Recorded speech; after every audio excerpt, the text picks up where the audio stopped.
welcome back to another episode of Falcon's Lab. In this episode, I'm going to review and unbox this Hexclad cocktail shaker made in collaboration with Snoop Dogg and Dr. Dre's Still Gin. Unfortunately, I don't have a bottle of Still Gin on me, but I do have this Indigo Gin, which is Snoop Dogg's standalone strawberry flavored gin, which I did try on the 2:30 p.m. in the morning podcast with Vanik, and it's a very nice smelling gin. It is quite smooth. It's not super complex. You can get better gins for the price point, but I'm a Snoop Dogg fan. The bottle looks cool, so I'm happy with it. So we'll be using that in replacement of Still Gin because I can't get a hold of Still Gin quite yet, but when I do, I'll drop a review on that. But today, I'm not here to talk about gin. I'm here to talk about the Hexclad cocktail shaker. Looking at the box, we've got very minimalism in the design, just black with Hexclad on each side. On the front, we've got the Hexclad logo in a nice metallic sort of print. And then the bottom, we've got the Still Gin logo by Dre and Snoop. And then it tells us that the cocktail shaker is 25 liquid ounces. What does that mean in mil? Don't know. But on the back here, we've got another logo, which I'm guessing is another Dre and Snoop Still Gin logo. I'm not sure, but it's got a lion on one side and a dog on the other. And that's a little confusing because it's like that could be Dre, the lion, and Snoop, the dog, or it could mean Snoop Dogg and Snoop Lion. So a little bit confusing there, but it does look cool. Then on the bottom, we've got a picture of the cocktail shaker with a nice honeycomb pattern. And then around the outside, we've got this frame, which is also a nice metallic color. So let's open her up. We've got some more honeycomb designs here, the Hexclad logo smack bang in the middle. And let's see how it opens, okay? Okay, I'm not sure how this opens.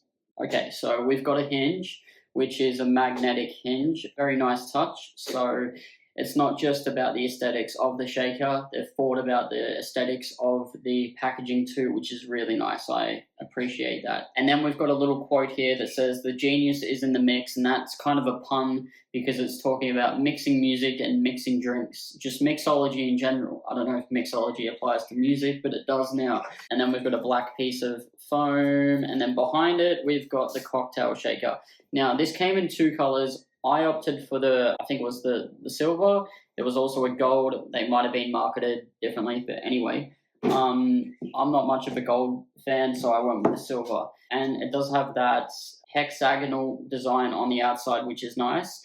Then on the bottom there, it's got the Hexclad logo, which also doubles up as a thing to protect your tabletop instead of just having wet metal on there. I don't know if that would actually do anything. I'm just guessing here. And then let's open up the top. We've got a nice lid there, and it also does come with a little rubber seal to keep all the liquids in the shaker, which is nice. And then on this middle piece, we've got a strainer there, and this one just twists off. And by the looks of it, there's also another rubber seal around there to keep the liquids intact.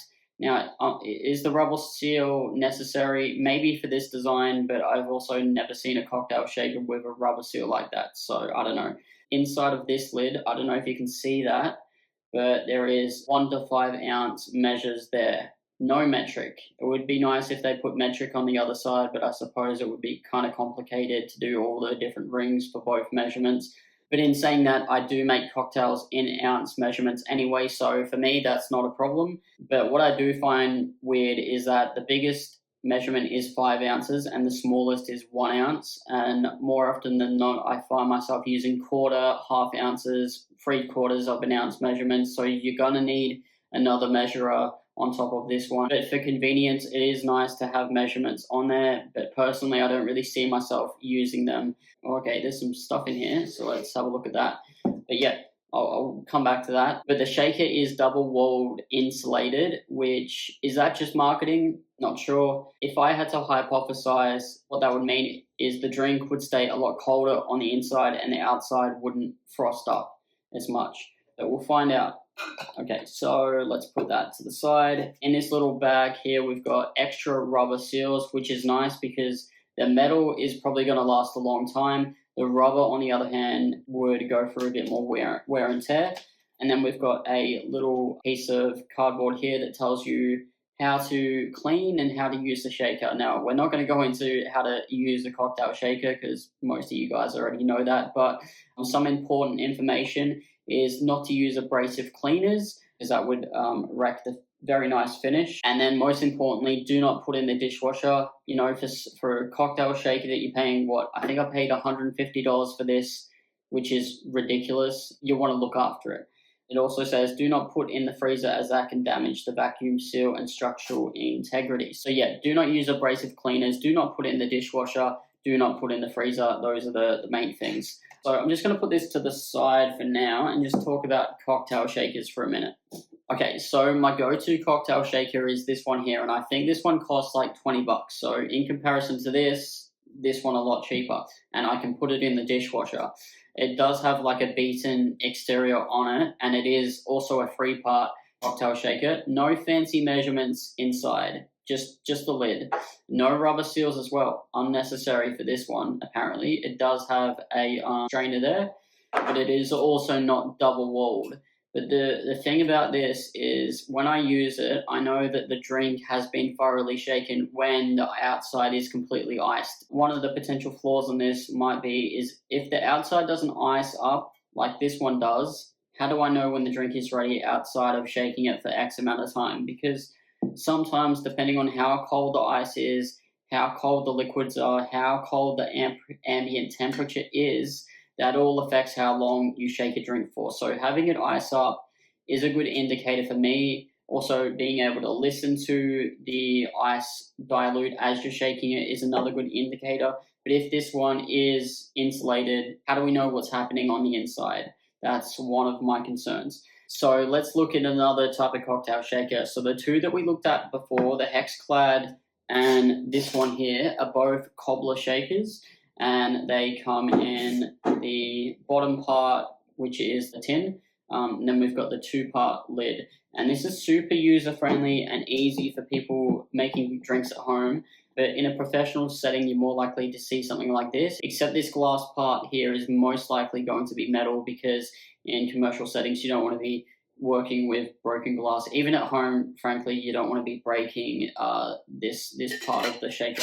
So what happens with this one is you typically build your drink in the bigger shaker, and then you'll chuck this one on top, give it a slap, and then shake it. The tricky thing with a Boston shaker like this is that if you don't get the seal right, and it takes a little bit of technique, they can just open up or leak. And the other tricky thing is it takes a little bit more finesse. Now, I've seen bartenders shake with these one-handed, but, I feel like if I were to do that, I would probably end up throwing the entire shaker. The other thing with these shakers is once you've created a seal and you've shaken the drink thoroughly, sometimes they can be a little bit tricky to open, so you need to give it a little tap on the outside and it should open, but sometimes, it's a little bit trickier. So I can see why people at home choose to opt for these style shakers. And also they've got the built-in strainer, which is super handy. With a shaker like this, you will need a separate strainer, which can take a little bit more technique to get used to. But these particular shakers are what you're going to see in professional settings more often than not.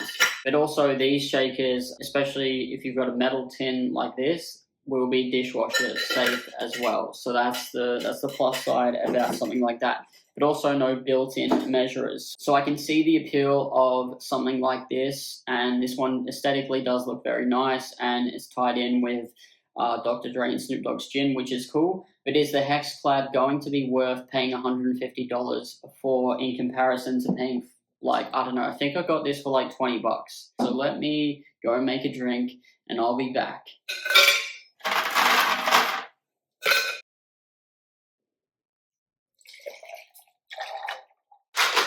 Okay, that was about 20 seconds, and the cocktail shaker is still pretty warm on the outside. There's a little bit of coldness around the seals, but it didn't ice up at all. Now, that's a good thing and a bad thing. Good thing is it makes shaking a lot more comfortable. The bad thing is I've got no idea what's happening inside there. So it might need a little bit more shaking to reach that dilution, but once it's reached that point, it's probably not going to dilute as fast. So it could probably sit in the shaker a little bit longer. All right, now to pour the drink.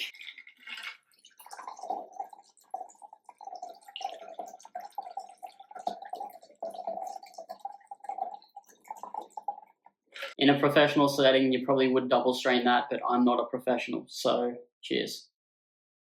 All right, so the drink is fine, it's thoroughly shaken, but the thing is, right, I've got no idea what's going on in there.